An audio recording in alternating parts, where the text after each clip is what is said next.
தமிழக வெற்றிக் கழகத்திற்கு இந்திய தேர்தல் ஆணையம் விசில் சின்னத்தை அறிவித்ததை குனியமுத்தூர் பகுதி 93வது வார்டு சார்பாக பொதுமக்களுக்கு இனிப்புகள் வழங்கி கொண்டாடப்பட்டது.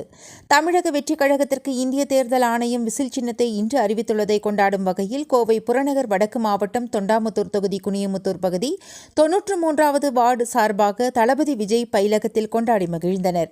இதில் குனியமுத்தூர் பகுதி செயலாளர் GR செந்தில்குமார் அவர்களும் 93வது வார்டு செயலாளர் பிரவீன் அவர்களும் செயற்குழு உறுப்பினர் மணிகண்டன் அவர்களும் IT விங்ஸ் அமைப்பாளர் ராகுல் பிரசாத் அவர்களும் பூத் செயலாளர் கஸ்தூரி மற்றும் நௌசியா பானு அவர்களும் பயிலகத்தில் படிக்கும் மாணவ மாணவிகள் கலந்து கொண்டனர்.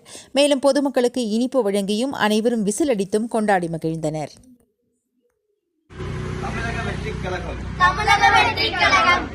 தேர்தல் ஆணையம் நமக்கு விசில் சின்னத்தை அளித்திருக்கிறது. நமது சின்னம் நல்லவர்கள் சின்னம்